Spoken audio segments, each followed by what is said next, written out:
compartir con dos queridas colegas, amigas, cómplices, y desafortunadamente una de ellas, Dolores Covieles, no pudo estar con nosotros. Ustedes saben, si trabajan en museos, cómo es la vida de los museos y cómo a veces los imponderables hacen que lo que uno piensa no es lo que se hace.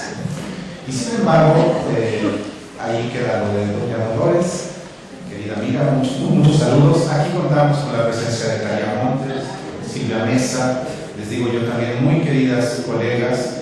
Y igual que en la mesa pasada, nosotros habíamos discutido, mandado una serie de preguntas que dividimos en tres partes.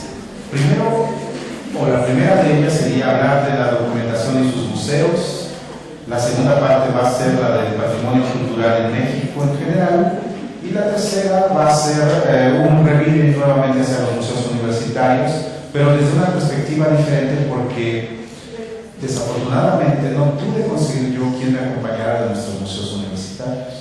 Entonces tuve que hacer un giro que ya verán su desenlace, ya lo verán. Entonces, la primera parte, había puesto yo una pequeña introducción que habla sobre la documentación y sus museos, centrado en la idea fundamental o en el hecho fundamental de que las nuevas tecnologías están cambiando nuestra manera de percibirlo todo, de hacerlo todo, de documentarlo todo. Y la primera pregunta iba en ese sentido para nuestras compañeras. Yo les preguntaba, ¿qué impacto creen que tienen en las actividades sustantivas para nuestro sector cultural en México? Hablando de preservación, de organización de colecciones y sus saberes, o del acceso a los contenidos que producen los museos, ¿qué impacto han tenido las tecnologías de la información? ¿Quién quiere empezar? Pues es claro el impacto en ellas, y esta va a depender del acceso que se tenga. Va a variar dependiendo de cada institución. Las herramientas que se van a tener, en el caso muy concreto de nosotros, del Museo Nacional de Historia, va a impactar desde todas las áreas en que está involucrado nuestro Museo Nacional, y como tal estamos divididos por grandes bloques de trabajo. Entonces cada uno de las áreas va a trabajar distinto dependiendo del acceso que tengamos a las herramientas. Pero también estas herramientas van a implicar una dinámica de trabajo distinto, que al principio no nos damos cuenta que estamos trabajando de manera diferente, hasta que hacemos conciencia de que ya no trabajamos como lo hacíamos antes. Y eso cambia de manera muy rápida. No es lo mismo cuando en el área de investigación, y ni siquiera hace 10 años, hace 5 o 6 años, íbamos al Archivo General de la Nación a hacer nuestro trabajo y teníamos que transcribir el documento. Esto hacía que pasáramos 6, 7 meses en el archivo, y ahora, con la facilidad de que el archivo permite fotografiar el documento, pues nuestra estancia en el archivo se reduce, y esto implica que nuestra producción sea distinta, nuestro trabajo de análisis tengamos más tiempo y tengamos que producir mucho más rápido, porque también la demanda de la información es mucho más rápida.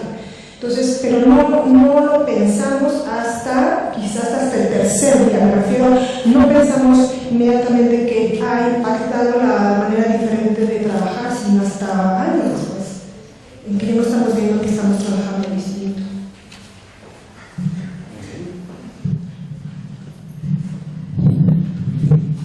Bueno, pues primero que todo, muchas gracias, doctor Ángeles, por la invitación. Es para mí un placer estar aquí. Aunque yo no trabajo directamente en un museo, sí trabajo de manera cotidiana con los museos. Yo soy la directora del Registro Público de Monumentos y Zonas Arqueológicas e Históricas y Paleontológicas de Lina, y como tal, nuestra misión pues, es hacer el registro de todo ese patrimonio acotado sí al patrimonio tangible, material, que por ley le corresponde al Instituto desde lo fósil hasta lo histórico del siglo XIX. En ese sentido nos articulamos con los museos para este registro, Y en esta actividad sí vemos como imprescindible el uso de las nuevas tecnologías, de la organización de la información, de la organización de los acervos, sus descripciones y todo el soporte documental que les da sentido en diferentes ámbitos.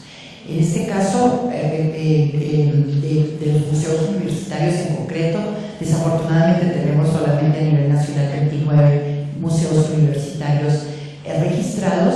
Trabajamos más al interior de Lina que con otros, pero sí el énfasis en este registro puntual del patrimonio cultural que cada uno de los museos detenta. El foco y nuestro interés está en precisamente estandarizar y documentar toda la información de cada uno de los objetos, de los acervos, de las colecciones que integran los museos. Nos hemos dado cuenta que ya es, de verdad, repito, imprescindible. Además, yo creo que en el ámbito de la difusión de los museos ya es obligatorio que los museos tengan bases de datos que se puedan interconectar, y eso solo es posible si tenemos normalizados nuestros vocabularios y tenemos estandarizados nuestros conceptos para poderlo hacer accesible a comunidades mucho más extensas que trasciendan el ámbito nacional en las diferentes temáticas que los museos manejan.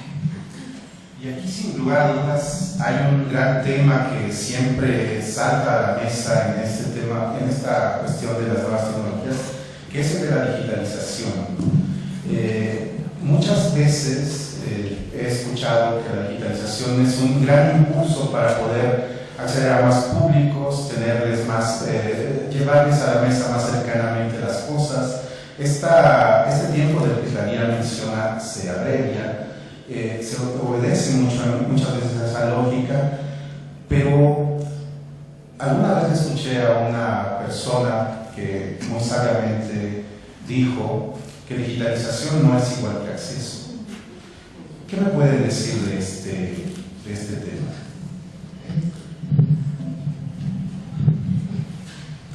Pienso que, bueno, no pienso, en el caso de lo que me ha tocado ver en el museo, es que este acceso ha tenido diferentes lugares en el tiempo. Pareciera que en algún periodo no se cuestionaba, estaba implícito el acceso a las piezas, a su información, pero después hay condiciones que hacen que esto se limite. Y después vuelve a haber esta necesidad de que hubo un periodo en que estuvo restringido, y otra vez volvemos a buscar estrategias para que esta información, tanto al acceso a las piezas o a la información de las piezas, otra vez vuelva a ser factible. Entonces tienes como varias oleadas dependiendo de las condiciones y la vida de las instituciones. Este está cambiando. Hay momentos en que se ve muy claramente que esto no se cuestiona, está dado.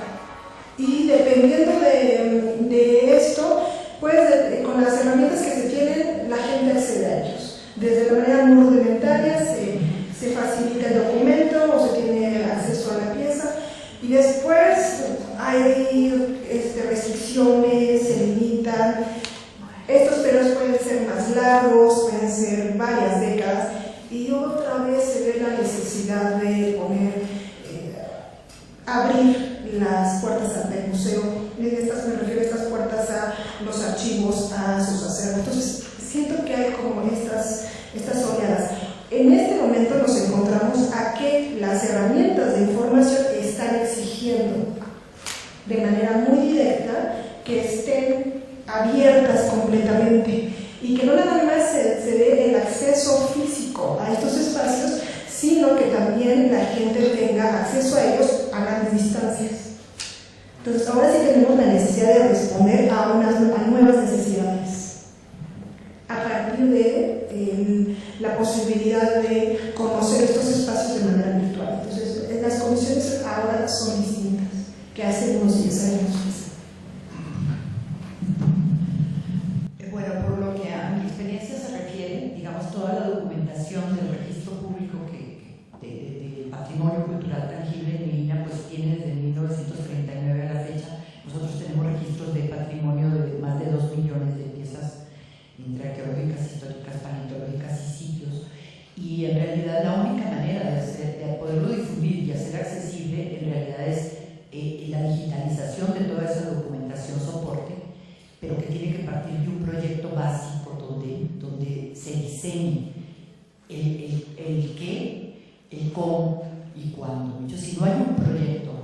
no se planifica cómo se va a hacer la digitalización y con qué jerarquización y priorización de lo que se va a digitalizar. La digitalización no tiene sentido, ¿no?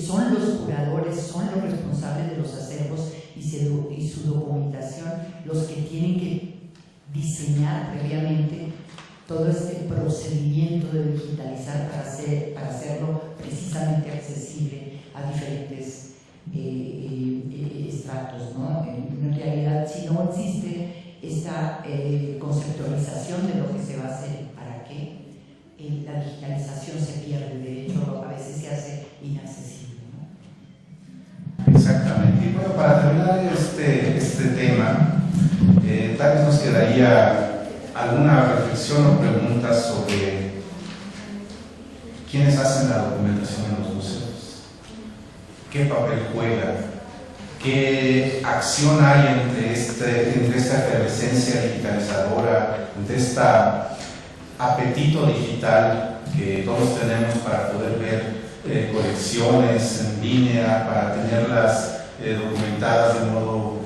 lo más rico posible, pero al final, ¿quiénes hacen estos trabajos y qué labor tan impresionante tienen detrás?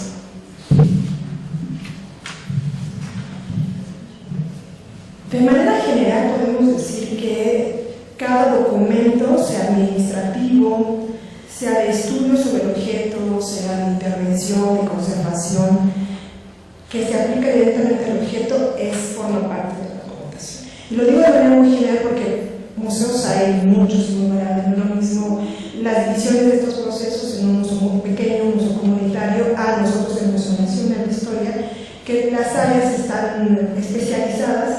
Entonces, el ejemplo está en ingresa una pieza por donación, entonces está el trámite administrativo de cambio de un objeto de bien privado a un bien público, luego entra de manera paralela con la curaduría, con restauración y hace dictamen el curador y el restaurador en el caso de la condición histórica y la condición física del objeto. Después entra depósito, entonces es registrado. Pues todo el trabajo que se hace cotidianamente de conservación de la pieza se va sumando documentación. Luego, si la pieza entra a una restauración profunda, entonces otra documentación que se hace de ella. Si hay movilidad dentro del museo, en que sale, en que vitrina, si es prestado al museo, entonces se va sumando todos los días información a la pieza. Entonces la documentación va a variar desde lo administrativo hasta la parte de restauración, hasta la parte de conservación, de movimiento. Todo eso es la historia de la pieza. Entonces la documentación la hacemos todos, hasta la información que nos llega de afuera. Entonces la información la estamos haciendo todos, a diferentes niveles. Así es. Mira, Silvia, ¿quieres decir algo de esto? Pues fíjate que mi trabajo con los museos, efectivamente tienes toda la razón, Natalia, son diferentes momentos y los procesos que el patrimonio tiene, administrativos, organizativos, de conservación, de exhibición, de movilidad, etcétera, etcétera. Yo solamente agregaría que en este sentido es tan vasta toda la información que hay heterogénea, que sí, yo sugiero siempre cuando trabajo con los museos que haya un líder de proyectos, de hecho alguien que compile y exija también que toda esa información se vaya ordenando, clasificando y entregando para poderla tener disponible en una base de datos que sea consultable web, ¿no? Muchísimas gracias, efectivamente, pero la respuesta que da Tarea me encanta porque la documentación la hacemos las personas de los procesos de los museos. Las personas son uno de los bienes más importantes de los museos, al lado de sus colecciones, al lado de los edificios maravillosos que albergan, y a veces solemos más acentuar aquello otro que esto. Entonces ahora me quise detener en esta pregunta justo por ello. Ahora vamos a entrar a la dinámica de establecer esta pregunta, ¿no? En México tiene un patrimonio riquísimo, ¿verdad? Pero ¿cuánto es? ¿Cuál es? ¿En dónde está? Son preguntas que nos agobian. ¿Quieren comentarnos al respecto? Voy a contestar desde la parte en la que me toca, en el área de investigación. Entonces, cuando nos referimos a que es nuestro patrimonio, en mi caso pienso cuando no era nuestro patrimonio, cuando empezaba la nación y estaba definiendo qué era lo que le pertenecía como bienes de la nación. Entonces el término patrimonio no es algo que tenga muchos años, décadas, sino es un término muy nuevo. Entonces primero era saber qué bienes como tales contaba la nación y estaba preocupado por eso, y entonces había que hacer los listados, dónde estaba, qué había. Entonces esta necesidad siempre de enlistar, de ubicar topográficamente qué era, siempre fue una constante. Después esto de bienes de la nación va cambiando y se va haciendo mucho más cercano a la población y se va, es un proceso que a mí me gusta porque es un proceso humano tal cual, es un proceso totalmente artificial, que en el caso de la asignación de este proceso siempre artificial, en el que se designa qué va a ser lo mío y qué va a ser y que lo voy a compartir con nosotros, cambia de lo totalmente artificial, hacer esta selección de qué va a ser lo de nosotros, lo mexicano, y por lo tanto lo factible a ser conservado, y por lo tanto lo factible a ser estudiado y difundido. Esto tan artificial en México ha sido tan bien hecho que ahora parece que es intrínsecamente natural al sentimiento de cada persona. Entonces, si en este momento alguien atenta con un bien patrimonial, lo sentimos personal, lo sentimos propio, lo sentimos agraviados. Formamos parte de ese proceso artificial de asignación de valores, siempre constante, de qué es en cada momento lo propio.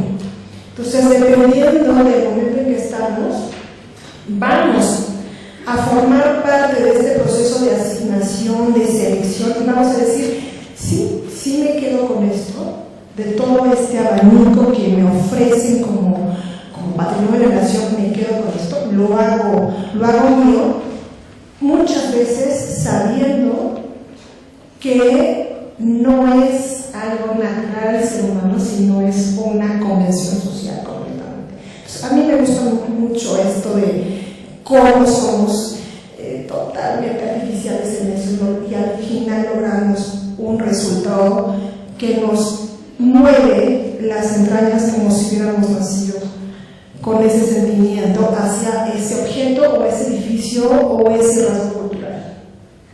Muy humano. Estoy de acuerdo contigo, coincido que realmente el concepto de patrimonio pues es muy controvertido. A mí me gusta también más usar el de los bienes culturales, y definitivamente si es la sociedad intersubjetivamente la que decide, que aprecia, que valora, que guarda, que conserva, que le da valor. En realidad es una hechura humana el darle valor a los objetos, el darle valor a las expresiones humanas, o el darle valor a la naturaleza que debe ser preservada, por ejemplo, el caso de los bienes paleontológicos o de los bienes naturales.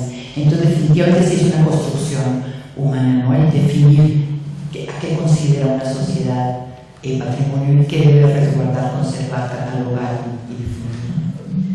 Y al final, la idea de patrimonio, lo que pensamos sobre las cosas y lo que organizamos de ellas en nuestros saberes, genera imágenes de conocimiento que son ideología, a pesar de toda la ciencia y de todo el rigor que podamos establecer para la medición de un objeto.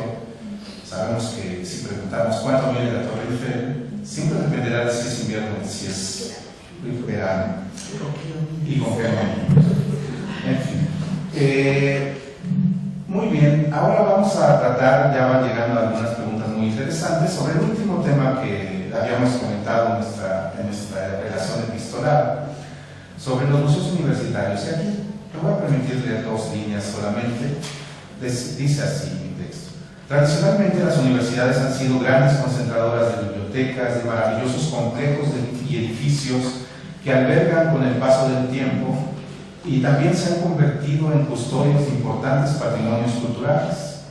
En el caso de la Universidad Nacional Autónoma de México, Al ser heredera simbólica de la antigua universidad y heredera pragmática de la Revolución Mexicana, se convirtió en una institución relevante para la cultura mexicana al atribuirle encomiendas de orden nacional, como la biblioteca y hemeroteca, el Observatorio Nacionales o los centros para la biodiversidad del país. Por ello cuenta con museos como Electrología una parte del rico acervo artístico de la antigua Academia de San Carlos y aún su edificio, el Palacio de Minería con su biblioteca y su colección de meteoros, o el Colegio de San Ildefonso, que es, además de un museo excepcional, sede de grandes exposiciones, escaparate de la Sala del Generalito, de sus murales y de las exposiciones que organiza. El patrimonio universitario, como ven, es extenso, sus museos son muchos, diversos y atienden a distintas vocaciones, pero, y aquí viene el hilo con el que yo quería platicar con ustedes, ¿cómo aprecian desde afuera el papel que cumple la universidad en el contexto de sus museos con el país? ¿Lo ven cómo? Pues mi respuesta va a ser totalmente subjetiva, porque sí me considero Puma, me formé en la prepa y en la universidad aquí. Y cuando digo totalmente subjetivo, porque veo los museos desde afuera como universitaria, porque estoy en el INA.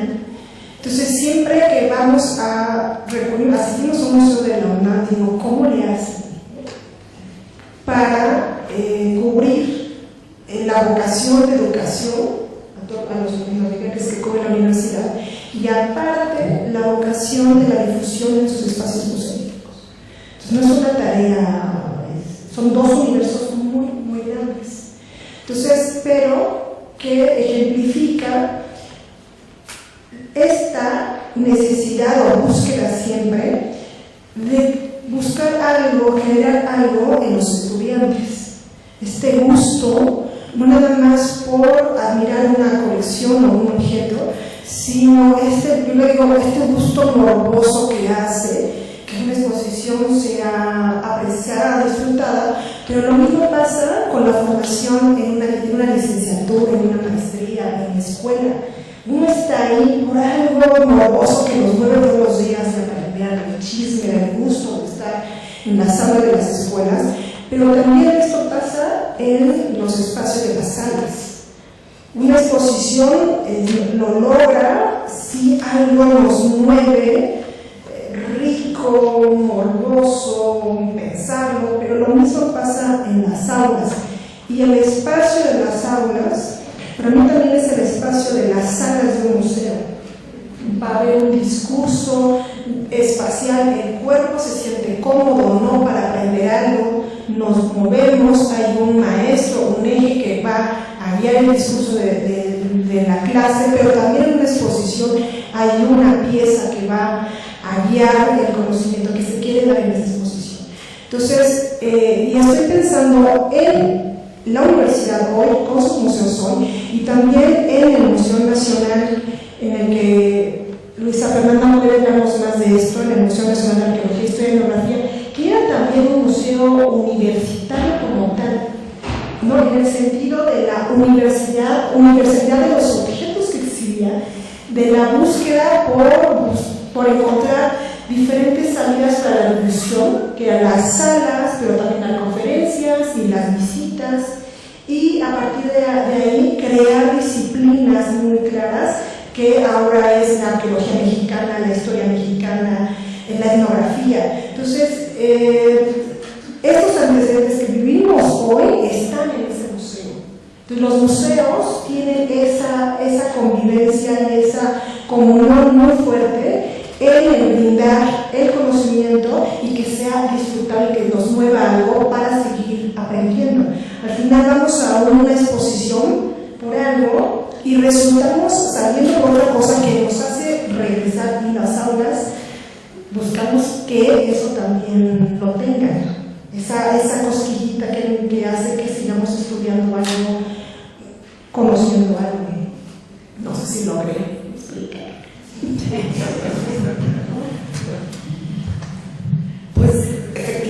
yo creo que los museos universitarios tienen un valor que contrasta con cualquier otro tipo de museo que no se genera dentro de las universidades. Yo trabajo con museos de diferentes orígenes, de coleccionistas particulares que deciden conformar una exhibición, museos comunitarios que salen de lo que la propia población obtiene en sus campos de cultivo, etc. Y yo creo que el valor para mí de los museos universitarios, un poco en contraste de otro tipo de museos, es que el objeto museable es producto del propio campo de conocimiento que la universidad genera. Y eso tiene un valor mayúsculo porque es algo que se extraña en otro tipo de museos donde lo que se está exhibiendo no tiene a veces esos contenidos informativos y notos que tiene un museo universitario. Entonces, sí, yo creo que ese es un valor excelso, ¿no?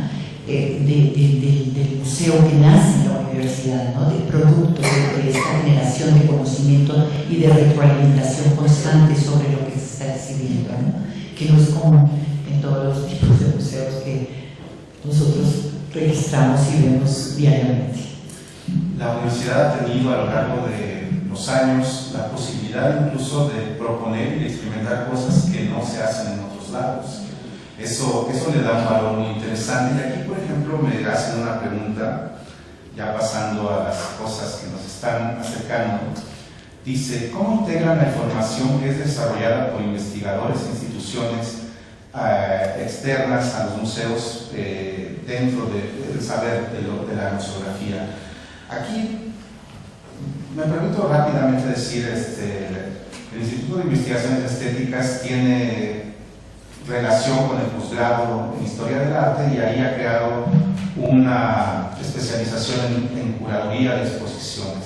Y la relación que tiene esta curaduría, esta entidad académica con el Museo Universitario de Arte, MUAC, es muy relevante.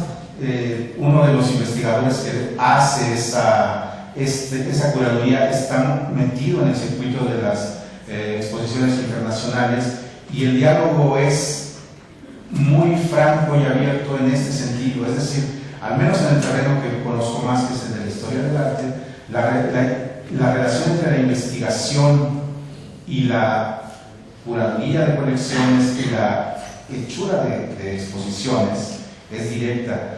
Pero no me extraña porque también lo es en otros lados, ¿no? Está en el museo, por ejemplo, ¿no? Un área de investigación muy fuerte. Va a depender de la participación de la pieza en determinada exposición. ¿Qué queremos difundir de la pieza en qué momento? Entonces estoy pensando en una exposición que se montó en el 2011, que se llamó Águila Real, símbolo de Ciudad de México. Y lo que se buscaba en esa exposición era mencionar que el águila real estaba en proceso de extinción, pero el águila real era parte de nuestros símbolos patrios. Entonces, los objetos que seleccionamos para que acompañaran las fotografías del animal vivo, entonces cambió en el discurso. Entonces, ahí la necesidad que tuvimos fue buscar información que nos diera la pauta para presentar piezas que ejemplificaran las diferentes maneras en que se ha presentado el águila, en este caso, piezas con águila. Entonces, dependiendo de la participación de la pieza, va a ir cambiando. Hace unos cuantos meses se seleccionaron piezas con incrustaciones de concha. Entonces, uno de estos ejemplos muy claros es la Sor Juana con su marco. Entonces, ahí el papel importante no era la Sor Juana, era el marco. Entonces, la información que va a llenar, va a sumarse a la pieza, va a ser a partir de la información que le queramos dar en ese momento. Igual estoy pensando, hicimos una selección de relojes de bolsillo, porque queríamos mencionar cómo la relojería era hija de la astronomía. Entonces la información de los relojes de bolsillo cambió. Otra exposición que hicimos muy pequeñita era cómo la maquinaria de estos relojes de bolsillo en algún periodo de momento de la historia tenía que ver con la fabricación de las maquinarias de algunas armas de fuego. Entonces va a depender de la información que queramos darle de esa pieza en concreto. Entonces la pieza va a tener diferentes salidas y dependiendo de esas salidas es la información que se le va sumando. ¿Qué queremos hablar de ella? Hace un momento estábamos comentando que qué rico sería hablar de la sala de Malaquitas, ustedes la mayoría conocen esta sala, y hablar en Malaquitas del problema que hay del marfil o del carey, ¿no? Que son elementos que ahora están, que no se utilizan por cuestión de conservación de las especies. Entonces, ¿cómo podemos ir cambiando dependiendo del objetivo que queremos dar, de la información que queremos dar? Entonces, va a variar, se va a ir sumando al objeto. La relación con la investigación siempre es viva. Exactamente. Nos preguntan también, ¿la documentación es solo para objetos y colecciones? No. Pues está también información que se genera a partir de las exposiciones, de si la pieza tuvo algún proceso de deterioro, que también es un ejemplo que nos podrían hablar mejor los restauradores. No tenemos piezas que de manera que han sido apolilladas, entonces se hace un estudio del tipo de polilla que afectan a tales piezas, a tales maderas. Entonces la información va a ir cambiando a las piezas, a las exposiciones, a las diferentes actividades que puede tener un museo, a las pláticas que se hacen en los museos, a las conferencias que se dan. O sea, la información va a variar, va a llegar de manera muy distinta a llenarse a los museos. Las adaptaciones de los inmuebles, no es infinidad de información que se genera. Bueno, a nivel de lo que nosotros tenemos en los registros de los museos, efectivamente hay un inmenso espectro de posibilidades de cómo se documenta una colección o un objeto, porque además desde la propia ordenamiento de los objetos que se están registrando varía muchísimo, si es por conjunto, si es por contexto, y eventualmente, sobre todo en la ejecución del instituto, hay mucha producción alrededor de esos diferentes ámbitos de cómo la mirada hacia el objeto. Mucho que tienes toda la razón en cómo tu observación finalmente está permeada de teoría, ¿no? Y todo eso trae productos diferentes alrededor, ya sea de la curaduría misma, de la colección, por cultura, por filiación cronológica, etcétera, etcétera. Entonces, la documentación es tan infinita como lo es las miradas hacia el objeto museable, ¿no? Muchas gracias. Aquí hay una pregunta que resulta una verdadera paradoja. Voy a leerla. Dice, muchas veces el trabajo de catalogación y digitalización queda en el olvido porque no hay una difusión de los materiales. Decíamos que digitalizar no es garantía de acceso. ¿Alguien conoce los grandes proyectos de digitalización que se están haciendo en México? Tal vez estaría muy interesante. Bueno, lo gracioso es que la digitalización es la gran ventana teórica del acceso, pero que necesita difusión es algo paradójico. ¿Ustedes qué opinan al respecto?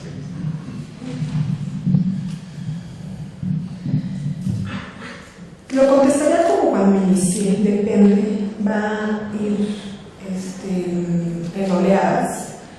Depende también de que nos busquen y entonces tengamos que poner acceso a determinada información.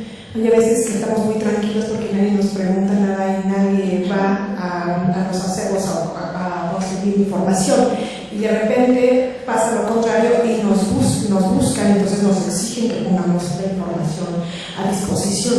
Entonces va a depender del interés también, tanto dentro de la institución como fuera de la institución, la demanda que exista de esta información. Entonces, a partir de esta demanda, tanto interna como externa, va a ser cómo vamos a responder al ofrecimiento de la información. Sí se digitaliza, y se ha digitalizado de manera, estoy pensando, perdón, en cuando se hacían las fotocopias. Entonces, antes no era la digitalización como tal, ahora lo entendemos, pero antes se ponía a disposición el paquete de fotocopias. Entonces, la gente podía hojear ese material. O en las fotografías, todas las fotografías. Entonces ahora tenemos un problema en los acervos, tenemos muchísimas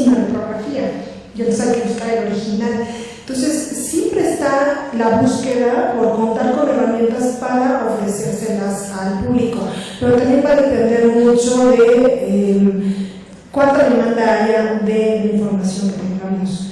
Estoy pensando en el archivo histórico del Museo Nacional de Antropología, que para mí es el archivo, porque es el lujo que tiene Lina, es un archivo que está lindamente catalogado y uno tiene el acceso completo a eso. Pero yo me acuerdo hace unos 3 años nadie sabía que existía el archivo, ¿no? ¿Dónde está ese archivo? Pues está en el Museo de Antropología. ¿En dónde? ¿No? Arriba, no, abajo, al fondo de la tienda, bajando la tienda.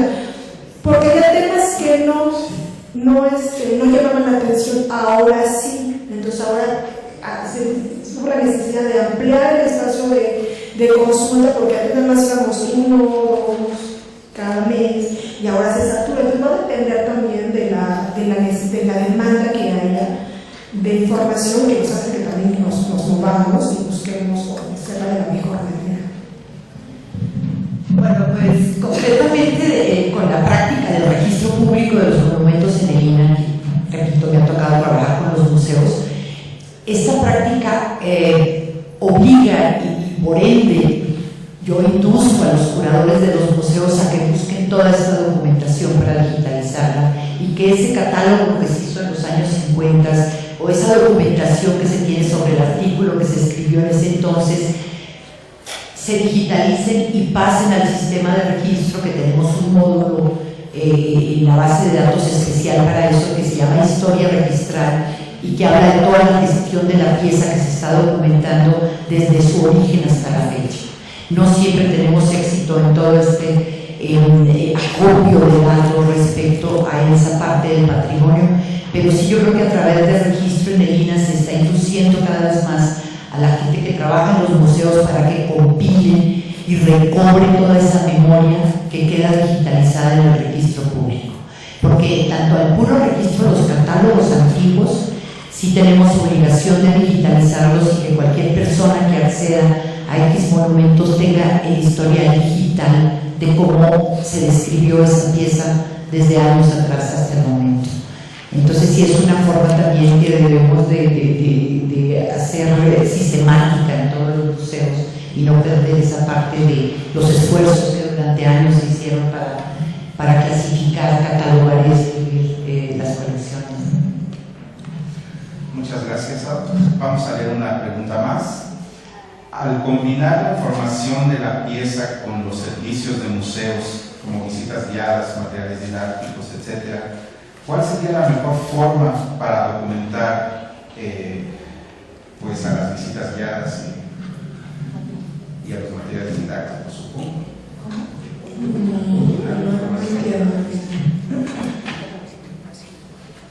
¿Cómo le va a ser? ¿Quién hizo la Sí, que me la bromas. Es que yo no lo sé. O sea, se registra el objeto, pero ese objeto sirve para muchas otras cosas, para visitas guiadas, para material didáctico y demás. Ese trabajo del museo, ¿cómo debe documentarse? Porque al fin y al cabo también puede enriquecer a la pieza. Entonces, esa es otra parte que no empieza a partir de la pieza, sino del uso que se le da a la pieza. Eso también debe registrarse. Por ahí va mi pregunta.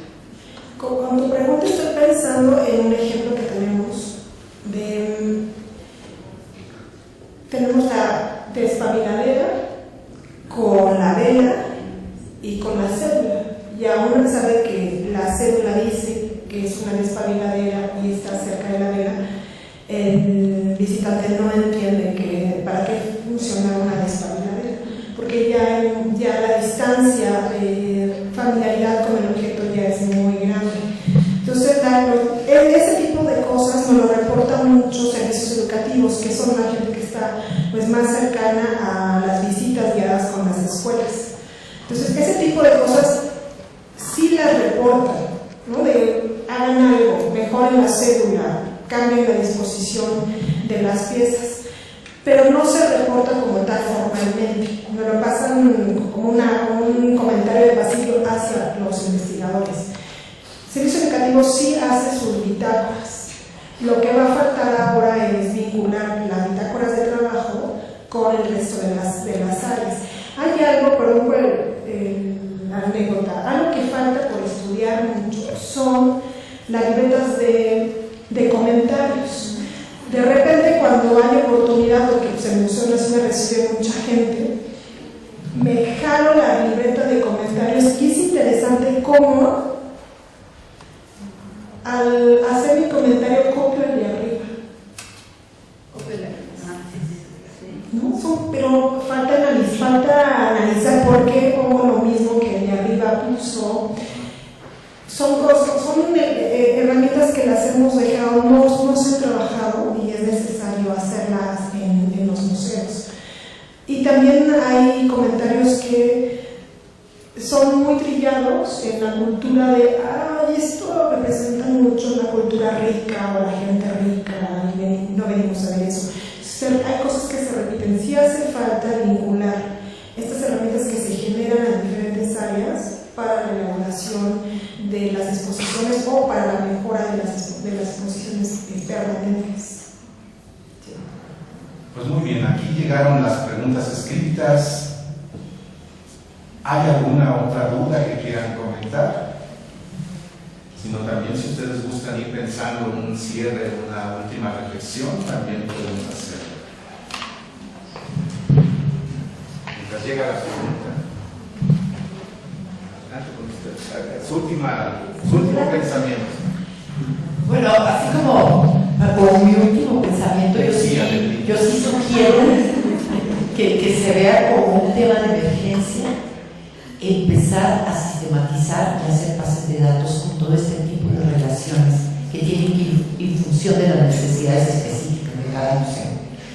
Yo no tenerle miedo a enfrentar primero una digitalización normalizada, clasificada y ordenada para poder jugar con muchas variables con este tipo de asuntos, ¿no? ¿Qué opina un visitante de la pieza? Eso se podría integrar en una base de datos bien armada, pero eso, bueno, ya va a depender de los proyectos particulares de cada uno de los museos, pero yo creo que sí tenemos que echar mano ya de todas las herramientas informáticas que nos dan posibilidad de jugar con muchas variables y de tener de manera digital para la posteridad y para el acceso de futuras generaciones, incluso de futuros administradores de ese museo, que tengan la memoria de todo lo que se hizo, de toda la mirada, de toda la metodología que se sirvió en un museo. Yo creo que sí, es costoso, pero vale la pena. Yo creo que de las inversiones que debemos de hacer todos los que estamos a cuidado del patrimonio es empezar a sistematizar la información.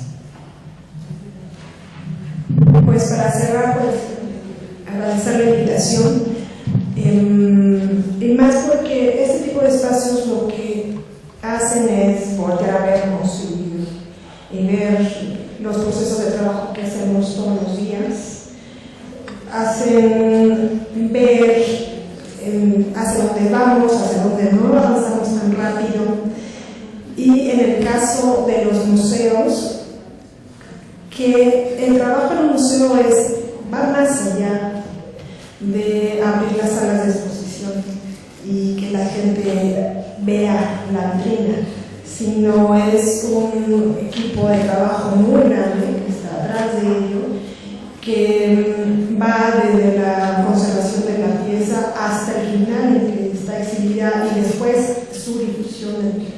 Su museo es un organismo muchísimo más complejo que con la sola vitrina, y como diría una compañera, es un trabajo que se hace a caballo, y entonces a caballo es muy difícil escribir y es una tarea ardua. Entonces hay que hacer cosas en este momento para cambiar una tarea ardua. Los museógrafos no escriben, los arquitectos poco escriben, los de difusión poco escriben estas cosas. Somos una comunidad ardua. Entonces la documentación de estas tareas no es nada fácil, pero está la necesidad en la mesa de dejar testimonio de todo ese trabajo. Pues muchas gracias. Ahora, ¿alguien quiere preguntar algo más? Si no, hacemos nuestras reflexiones finales. Can I ask two questions, very short? One is how a university in Mexico in general, maybe this one here, deals with the documentation of the practices, and particularly the sciences. So you have this kind of administrative documentation, not in museological sense, documentation in archival, many documents. You have this line, this genealogy of administrative documentation, which is usually very well preserved in universities, okay? Because they need to keep the accounts, the exams, the diplomas, all that is fantastic, everywhere preserved. But whenever a professor, for example, retires, or a laboratory is dismantled to give way to another lab, because chemistry is no more important, now you have to do I don't know what. I know very few universities that have mechanisms in order to preserve the documentation associated with the practices, because this is very much under the radar.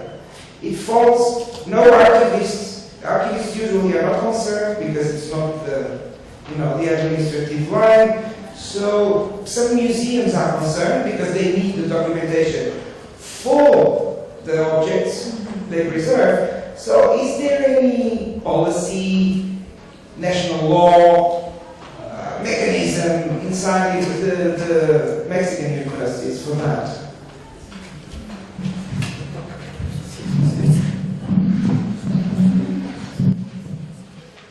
Recientemente, hablaré en español, recientemente hemos tenido muchos problemas en un laboratorio que acaba de abrir en el Instituto de Investigaciones Estéticas. Genera muchos datos, una enorme cantidad de información que se recopila desde la reflectografía infrarroja, de la capacidad de poder establecer una buena documentación de las observaciones científicas, lo mismo que de cualquier investigación en el campo y en las áreas de estudio que nosotros desarrollemos, va teniendo un problema, y es que nosotros, por lo general, la consignamos en herramientas tecnológicas, casi ya utilizamos las libretas, utilizamos algunas otras fuentes para ir recopilando nuestra información, pero la llegamos a consignar en muchas ocasiones en herramientas simples de cómputo como Word, Excel. Todas nuestras investigaciones científicas van a parar en estas herramientas tan dúctiles y sencillas, y en algunas ocasiones se nos olvida que son softwares propietarios que pueden no tener perdurabilidad en el tiempo, y no damos a nuestros datos la formalidad de los estándares. Pero necesitamos conocer primero a los estándares que son capaces de desplegar esta ductibilidad de información. Es que imagínense, cuando yo hablo de datos que provienen de la observación de un microscopio, son una enorme cantidad de datos. Para que no se pierdan, tenemos que empezar a educar a todos nuestros personales en todos lados a utilizar estos estándares. Esa sería una de las guías probables. Y claro, esa es una línea, un camino que va a costarnos muchos años y mucho tiempo. ¿Alguien más por allá arriba? Creo que había levantado la mano. Sí, por acá. En el caso de los museos y centros de ciencia, que lo que se hace son equipos interactivos a partir de una idea, ¿cómo puede ser el procedimiento, el proceso de documentación? Que no es el objeto como tal, no está ahí. No es el objeto como tal, pero tenemos y armamos exhibiciones que son artefactos muy complejos que tienen que catalogarse para poder ver cuáles hemos cambiado, cuántas veces han desarrollado transformaciones, con qué objetivos los vamos modificando. Es decir, la exhibición o el conjunto de exhibiciones son la colección del museo desde mi perspectiva. Y es de este modo que tiene que entablarse el diálogo de qué exhibiciones han cambiado a lo largo de los años, por ejemplo, cuáles han dejado de existir, qué públicos atendía a cada una de ellas. Este es el tipo de preguntas que podríamos hacernos para un museo que parece no tener colección, pero cuyas herramientas de exhibición son realmente colecciones. Ahí el Museo del Caracol es un ejemplo maravilloso. No sé si quieres comentarnos de eso. Puedo sumar dos cosas, y sí creo que el Caracol lo responde bien. Pareciera que los museos de historia, que es el que puedo hablar, a diferencia de los de tecnología, pareciera que los de historia no tenemos por qué forzarnos más a explicar, porque pareciera que somos muy obvios y muy claros en nuestras exposiciones. Entonces, el trabajo de acercamiento al público para hacer más accesible la información no es tan buena, a diferencia de los museos de ciencia. Ellos de por sí saben que tienen que buscar la manera de explicarlo de la mejor manera. Entonces, quizá el ejemplo, creo que ya la quitaron, pero van a montar una exposición en el Museo Nacional de las Culturas del Mundo. El año pasado montaron una sobre geología, el área de geología, que tiene su antecedente físicamente en ese edificio, era ciencias naturales y geología. Y este año montan paleontología. Y las células son hermosas, porque se ve el esfuerzo en el cedulario de buscar que el visitante entienda lo que se está explicando. Y en esa exposición estaban muchos instrumentos de medición, instrumentos de trabajo para el estudio de la flora y la fauna. Entonces, las células eran deliciosas. A diferencia de nosotros como que damos por dado que nos explicamos muy bien en una célula de este tamaño con una militancia. Entonces, sí es importante todo ese trabajo de cedulario, de búsqueda constante, para que la información llegue de manera como queremos que llegue al público. Y sí, el Caracol, esa era la función. Pareciera que el Castillo de Chapultepec quedaba en un nivel de historia, pero necesitaba el auxiliar para la población de primaria y secundaria. Entonces se crea la galería. Y la galería, si ustedes la visitan, todavía pueden ver las maquetas que se elaboran, este esfuerzo museográfico y también teatral de presentar los hechos de la historia, porque era necesario forzar a los que estaban elaborando este guión para llegarle a este público más chico. Entonces va a depender de si partimos de qué tanto estamos buscando que la información llegue de mejor manera, y estos documentos, algunos, no todos, van quedando en los archivos de los museos.